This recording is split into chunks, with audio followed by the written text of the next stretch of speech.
Assalamualaikum warahmatullahi wabarakatuh. Halo sahabat semua, selamat datang di channel kami. Di video kali ini, kita akan bersama-sama menyelami kisah luar biasa dari salah satu nabi besar yang penuh dengan mukjizat dan perjuangan, kisah Nabi Musa alaihissalam. Simak hingga akhir bagaimana beliau menghadapi kezaliman Fir'aun, membelah lautan dengan izin Allah, hingga membawa kaumnya menuju keselamatan.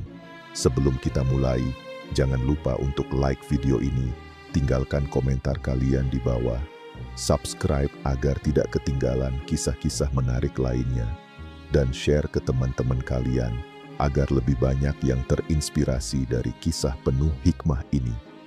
Selamat menonton dan semoga bermanfaat.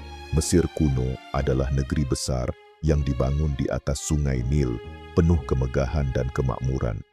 Di puncak kekuasaan berdirilah Fir'aun, raja yang mengaku sebagai Tuhan.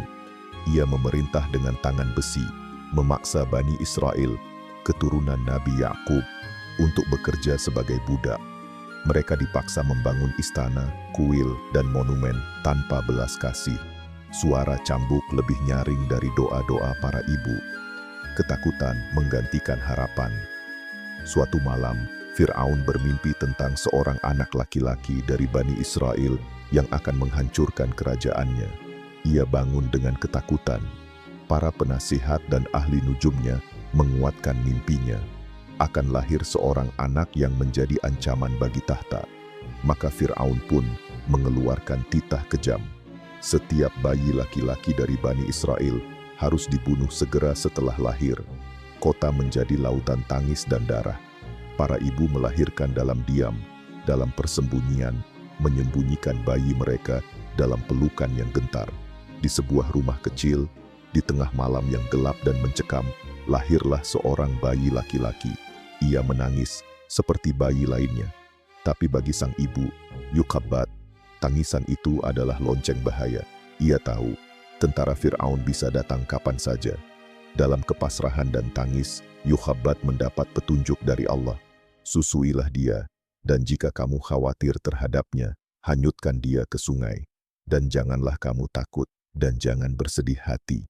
Sesungguhnya kami akan mengembalikannya kepadamu, dan menjadikannya salah seorang dari para rasul.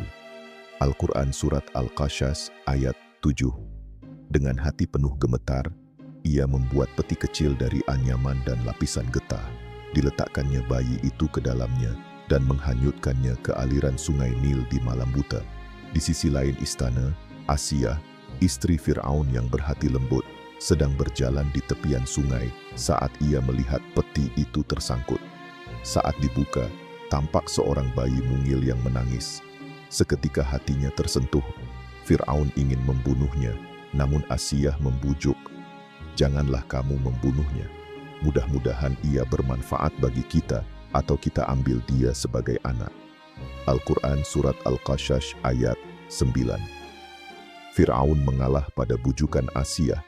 Bayi itu pun dibawa ke istana dan dibesarkan sebagai anak angkat. Tak seorang pun tahu bahwa anak ini kelak akan menjadi musuh Fir'aun yang paling tangguh. Namun bayi Musa menolak disusui oleh wanita manapun di istana. Ia terus menangis, hingga seorang pelayan menyarankan mencari ibu susu dari luar istana.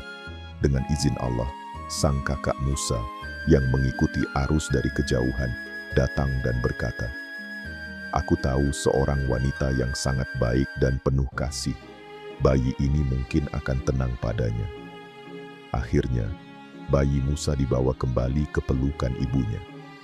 Ia menyusu dengan tenang, dan Allah pun menepati janjinya. Kami kembalikan dia kepada ibunya agar senang hatinya dan tidak berduka. Al-Quran Surat Al-Qasas ayat 13. Musa tumbuh di lingkungan istana yang megah. Ia diberi pendidikan terbaik, pakaian kebesaran, dan dihormati seperti pangeran. Para pelayan menunduk saat ia lewat, dan Fir'aun memandangnya dengan kebanggaan sebagai anak angkat. Namun, di dalam hatinya, Musa merasa asing. Ia mulai sadar bahwa dirinya berbeda. Kulitnya, cara bicaranya, dan terutama, perasaannya terhadap para budak yang menderita Setiap kali Musa melintasi proyek bangunan besar kerajaan, ia menyaksikan Bani Israel memikul beban tak manusiawi, dipukul dan dipaksa. Sesuatu di dalam dirinya memberontak. Musa mulai mencari tahu tentang asal-usulnya.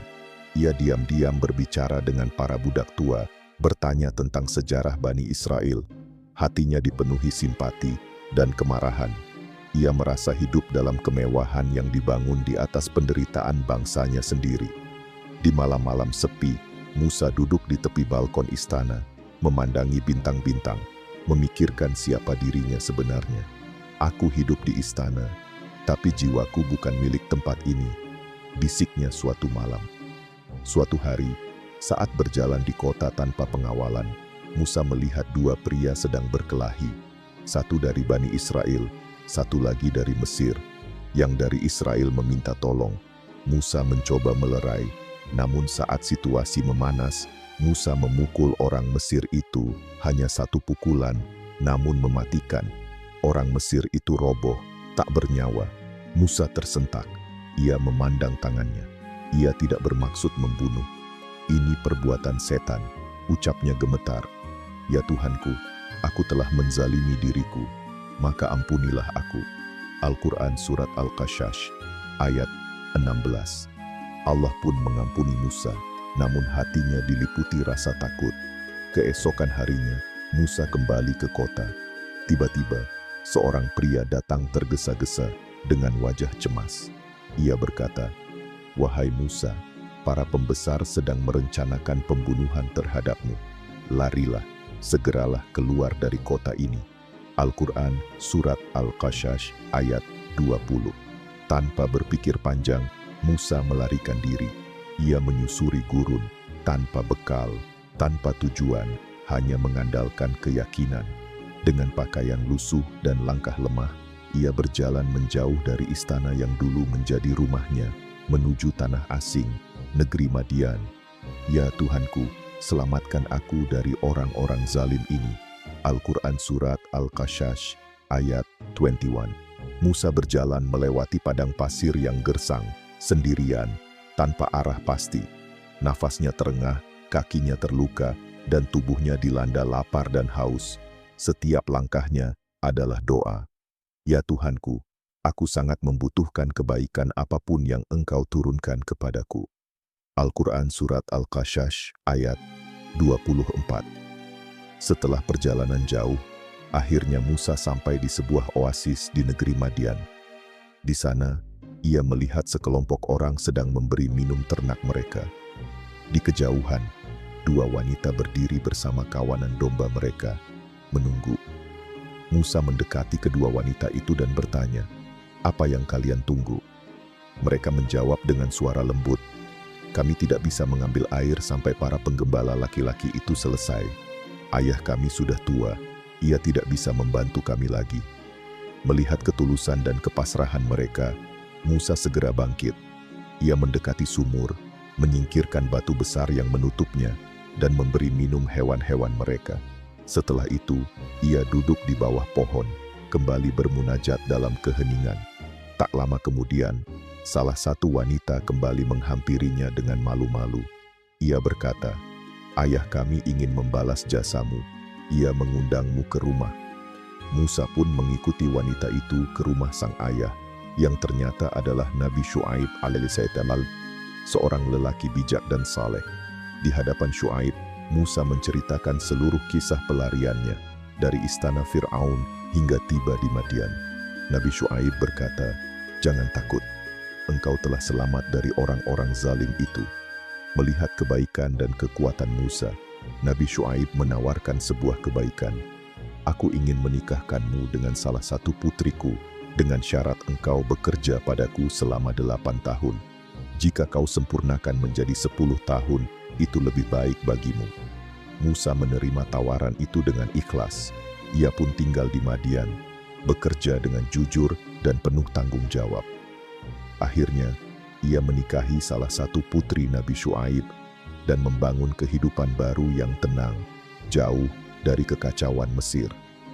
Setelah 10 tahun berlalu, Musa memutuskan untuk kembali ke Mesir bersama keluarganya. Dalam perjalanan malam yang sunyi, mereka tiba di daerah tua, dekat Gunung Tur. Di tengah kegelapan, Musa melihat api di kejauhan. Ia berkata kepada istrinya, "Tunggulah di sini. Aku melihat api. Mungkin aku akan membawa kabar darinya, atau membawa bara agar kalian bisa menghangatkan diri." Namun ketika Musa mendekati cahaya itu, tiba-tiba terdengar suara yang mengguncang. "Wahai Musa, sesungguhnya aku adalah Tuhanmu. Lepaskanlah terompahmu. Sesungguhnya engkau berada di lembah suci, Thua." Al-Quran Surat Taha ayat 11-12. Di sanalah Allah berbicara langsung kepada Musa. Ia diperintahkan untuk kembali ke Mesir dan menyampaikan risalahnya kepada Fir'aun yang zalim. Allah memberikan 2 mukjizat, tongkat Musa yang bisa berubah menjadi ular besar, tangan Musa yang bersinar putih cemerlang. Musa merasa takut dan tidak pandai bicara, maka ia memohon agar saudaranya Harun menyertainya. Allah pun mengabulkan.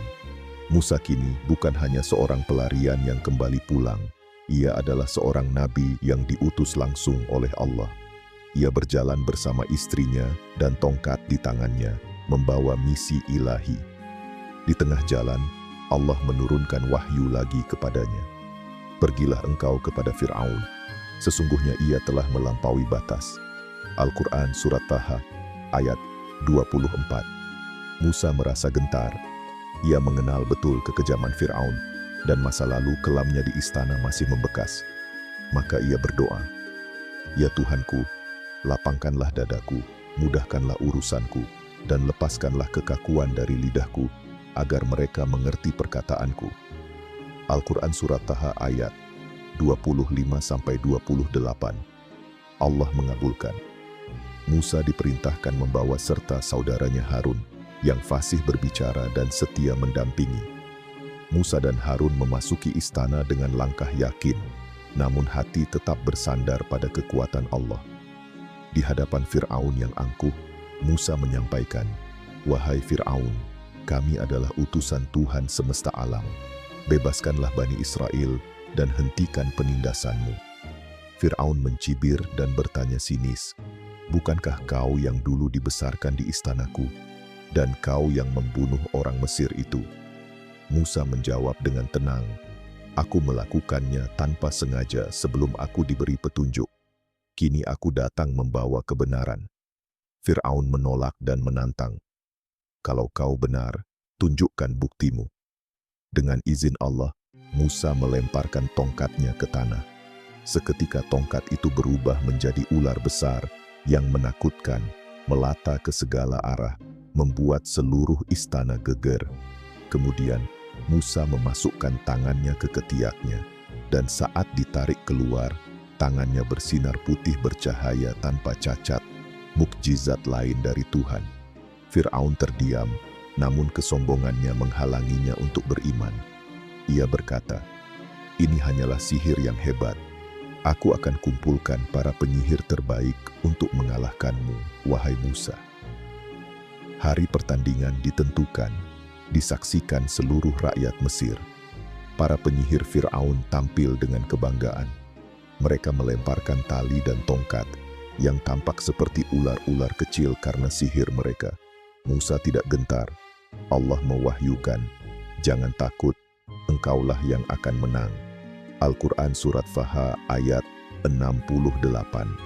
Musa melemparkan tongkatnya, dan tongkat itu berubah menjadi ular raksasa yang menelan semua sihir mereka. Para penyihir terperangah, sadar bahwa ini bukan sihir manusia. Mereka pun bersujud, "Kami beriman kepada Tuhan Musa dan Harun." Fir'aun murka. Ia mengancam akan memotong tangan dan kaki para penyihir secara bersilang dan menyalib mereka. Tapi mereka menjawab, "Kami tidak takut. Sesungguhnya kami akan kembali kepada Tuhan kami." Kekalahan sihir dan keimanan para penyihir membuat Fir'aun semakin marah. Ia mengintensifkan penyiksaan terhadap Bani Israel, memperberat kerja paksa, memisahkan keluarga, dan menyebar ketakutan. Namun Musa terus berdakwah. Ia tidak menyerah. Setiap kali Fir'aun menolak dan mengolok, Allah menurunkan tanda-tanda azab. Air sungai Nil berubah menjadi darah. Negeri diserang katak, belalang, kutu, dan wabah. Setiap musibah diangkat hanya jika Fir'aun meminta, lalu kembali ingkar. Kaum Bani Israel mulai memiliki harapan. Namun Musa tahu pertarungan ini belum selesai. Masih ada perjalanan besar di depan. Setelah kekalahan para penyihir dan kemunculan mukjizat Nabi Musa, Fir'aun semakin takut kehilangan kuasanya. Ia tidak bisa membunuh Musa karena takut rakyat memberontak, tapi ia melampiaskan kemarahan pada kaum Bani Israel. Fir'aun memerintahkan para budak bekerja siang malam tanpa upah. Anak-anak laki-laki tetap dibunuh secara diam-diam. Makanan dan air dibatasi, desa-desa dibakar, ternak dirampas.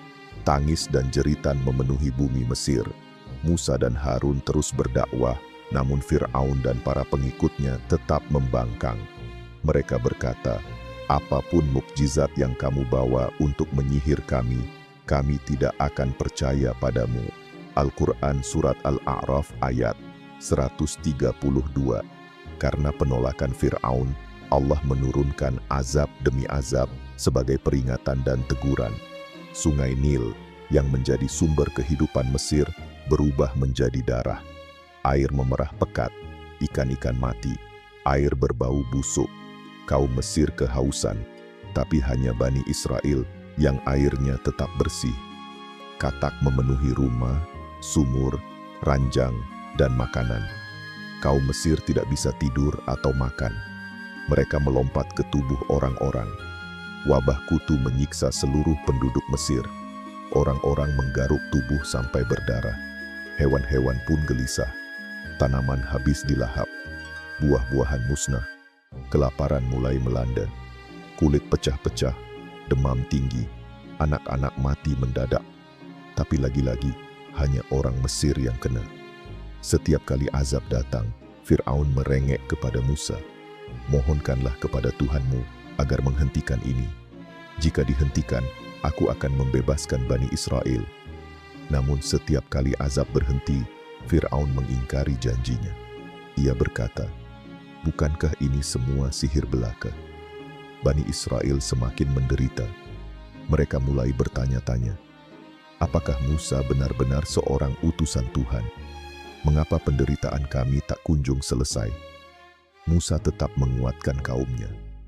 "Mohonlah pertolongan kepada Allah dan bersabarlah. Sesungguhnya bumi ini milik Allah. Dia mewariskannya kepada siapa saja dari hambanya yang dikehendakinya." Al-Quran Surat Al-A'raf ayat 128. Namun tekanan begitu berat hingga sebagian mereka mulai ragu dan ingin menyerah. Musa tetap teguh dan terus menyampaikan wahyu dengan sabar. Melihat bahwa Fir'aun tidak akan pernah berubah, Musa akhirnya mendapat wahyu dari Allah. "Bawalah hamba-hambaku keluar di malam hari dan bersiaplah. Sesungguhnya kamu akan dikejar." Al-Quran Surat Asy-Syu'ara ayat 52. Malam itu, Musa mengumpulkan Bani Israel secara diam-diam. Dengan langkah sunyi, mereka keluar dari kota, meninggalkan rumah, harta, dan sejarah panjang perbudakan.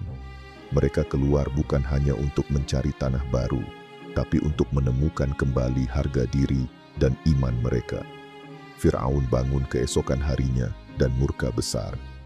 Ia segera mengumpulkan pasukan berkuda, kereta perang, dan para prajurit elit. Ia bersumpah akan membawa Musa kembali, hidup atau mati. Di pagi buta, Musa memimpin ribuan Bani Israel melintasi padang pasir menuju Laut Merah. Langkah-langkah mereka tergesa, hati mereka tegang. Tiba-tiba, suara derap kuda dan gemuruh roda kereta perang terdengar dari kejauhan. Debu mengepul. Pasukan Fir'aun datang mengejar, cepat, kuat, dan tanpa ampun. Bani Israel ketakutan. Mereka berkata, "Wahai Musa, kita pasti akan tertangkap." Musa menjawab dengan tenang dan yakin, "Sekali-kali tidak. Sesungguhnya Tuhanku besertaku. Dia akan memberi petunjuk kepadaku." Al-Quran Surat Asy-Syu'ara ayat 62. Di depan mereka, lautan luas yang mustahil diseberangi. Di belakang, pasukan bersenjata yang haus darah. Atas wahyu Allah, Musa diperintahkan, "Pukullah laut itu dengan tongkatmu." Al-Quran Surat Asy-Syu'ara ayat 63.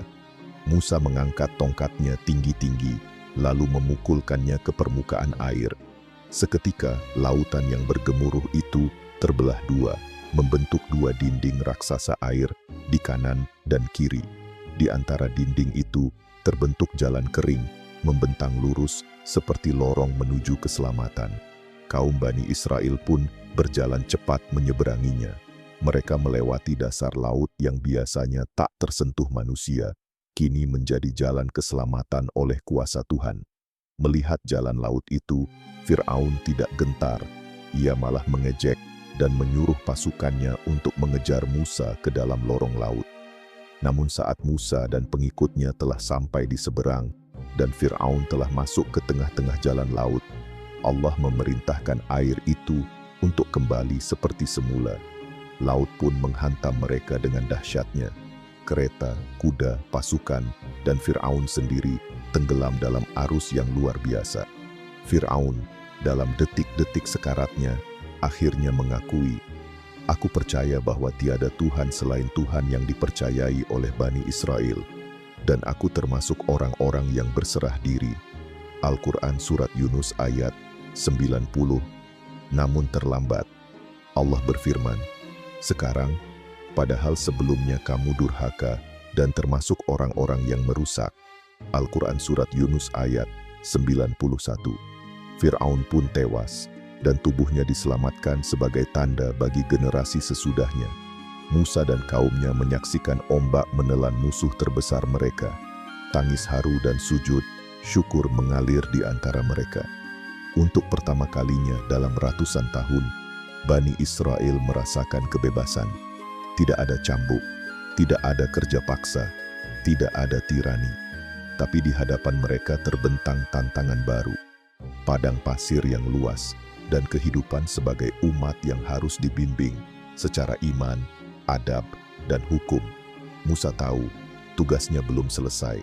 Ia kini bukan hanya pembebas, tapi juga pembentuk peradaban. Setelah selamat dari kejaran Fir'aun, Nabi Musa memimpin kaumnya melintasi padang pasir menuju sebuah tempat suci, Gunung Sinai. Di sanalah Allah berjanji akan menurunkan petunjuk dalam bentuk wahyu yang akan menjadi dasar hidup Bani Israel. Sebelum mendaki gunung, Musa berkata kepada kaumnya, "Tinggallah kalian di sini bersama Harun. Aku akan pergi untuk bermunajat kepada Tuhan." Di puncak gunung, Musa berpuasa dan bertafakur selama 40 malam. Ia merasakan kedekatan luar biasa dengan Allah.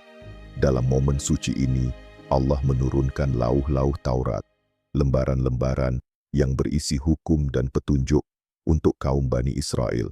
Namun sementara Musa bermunajat, bahaya besar mulai tumbuh di bawah sana.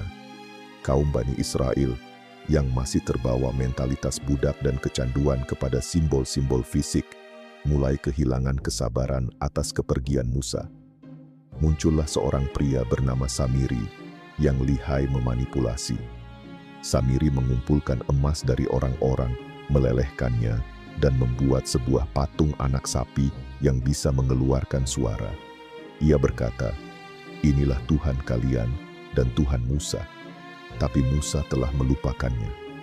Sebagian besar kaum Bani Israel terpedaya. Mereka mulai menyembah patung itu, menari di sekelilingnya, dan meninggalkan ajaran Musa. Harun telah berusaha melarang mereka, namun tidak digubris. Setelah 40 malam, Musa kembali dari Gunung Sinai, membawa wahyu dengan wajah bercahaya oleh cahaya ilahi. Namun apa yang ia lihat membuatnya marah luar biasa. "Mengapa kalian menyimpang setelah aku tinggalkan kalian hanya sebentar?" Musa melemparkan lauh-lauh Taurat karena marah yang membuncah. Ia memegang janggut Harun, mengira saudaranya tak menjaga umat. Namun Harun menjelaskan, "Aku telah mencoba, wahai saudaraku. Aku takut mereka akan berpecah belah jika aku memaksa mereka dengan keras." Musa pun memohon ampunan kepada Allah untuk dirinya dan saudaranya. Menyadari ujian ini begitu berat, kemudian Musa menghadapi Samiri dan menghukumnya. Ia berkata, Pergilah engkau. Di dunia ini engkau tak akan disentuh siapapun, dan di akhirat engkau akan mendapat azab. Al-Quran Surat Taha ayat 97. Setelah kekacauan itu, Musa memungut kembali lauh-lauh Taurat yang ia lemparkan. Allah memerintahkannya untuk menetapkan syariat kepada Bani Israel. Kini, Musa membentuk kaumnya menjadi bangsa yang teratur. Musa menetapkan hari Sabat sebagai hari ibadah. Musa menetapkan larangan menyekutukan Allah. Musa mendidik mereka untuk tidak kembali menyembah berhala. Namun, banyak di antara mereka yang keras kepala dan lamban taat. Umat ini akan terus diuji, bukan oleh musuh dari luar, tapi oleh kesombongan, kemalasan, dan lemahnya iman dari dalam diri mereka sendiri. Musa sadar, membebaskan tubuh dari perbudakan lebih mudah daripada membebaskan jiwa dari kebodohan dan syirik. Terima kasih telah mengikuti perjalanan luar biasa dalam kisah Nabi Musa alaihi salam, dari awal pembebasan hingga ujian-ujian besar yang dihadapi oleh Bani Israel. Kisah ini bukan hanya tentang mukjizat dan perjuangan, tetapi juga tentang kesabaran, keteguhan iman, dan pentingnya memegang teguh kebenaran dalam setiap langkah hidup. Semoga kisah ini dapat memberikan kita pelajaran berharga untuk menghadapi tantangan dalam kehidupan sehari-hari. Jika kalian suka dengan konten ini, jangan lupa untuk like, komen, dan subscribe agar kalian tidak ketinggalan kisah-kisah inspiratif lainnya. Sampai jumpa di video berikutnya. Wassalamualaikum warahmatullahi wabarakatuh.